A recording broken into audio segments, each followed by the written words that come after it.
maraming bagay na hindi pa nauunawaan ang inyong mga kapwa-tao. Subalit naririyan kayo ng mahayo ay tinakda ng Diyos upang ipaabot sa kanila ang mga bagay na makatotohanan.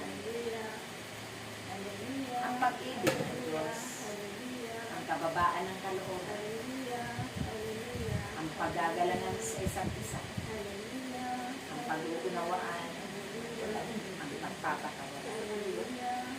Dahil ito ang nararapat makasanayan ng ating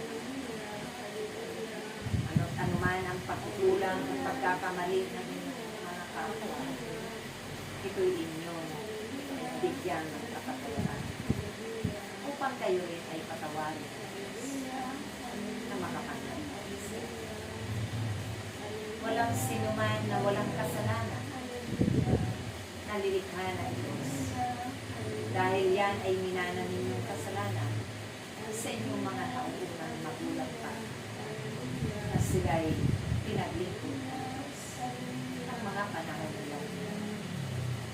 Subalit,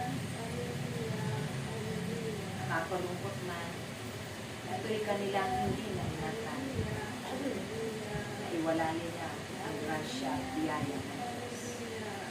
Subalit, dumating ang pagpapahayag ng isang anghel sa isang dalaga. Dahil yan ang pinakdana ng Diyos na nakasulat sa banal na aklat. Na sa panimula noon, huling nagpadala siya ang kanyang bugtungan upang maging tagapagligtas ng isang tao. Kaya dumating sa buhay ninyo ang kaligtasan. Dahil sa bugtong ng na inako ang lahat.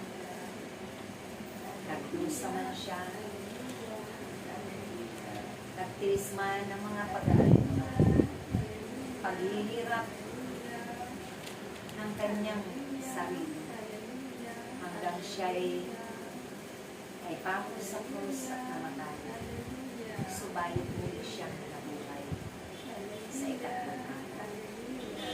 Napakapalad ninyo aking mga anak. Dahil ang lahat ng ito ay binilaya ng Diyos sa inyo.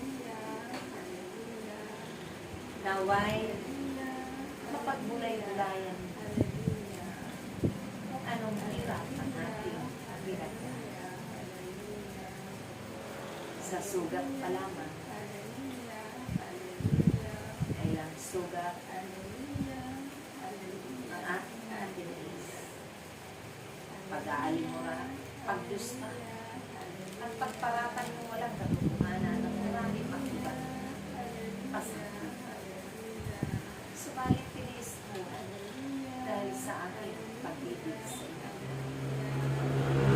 Pag-ibig na walang hanggan. Pag-ibig na walang sintulan at walang kapatiran. Pag-ibig na hindi nag-aantay ng kapalit. Pag-ibig na siyang nagbigay ng bagong buhay sa inyo. Naway, ito man ay ibahagi na aking pagdurusa at ipaunawa sa inyong mga kapatid at kapwa-tao.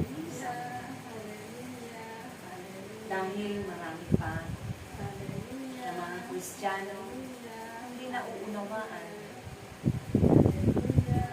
kung bakit ako ipinako sa krus.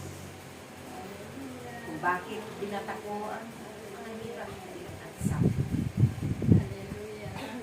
Ako man ay anak ng Diyos na nagkatawang tao, na ako yung salita ng saktan din at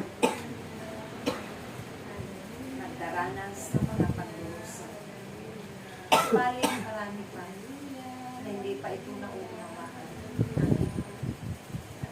Dahil kayo ang daluyan ng pagpapala, ng pagbabagong buhay niya. Sa pamamagitan ng pagpapalaganap ninyo ng salita ng Diyos, ito'y inyong ipaunawa sa Kanya.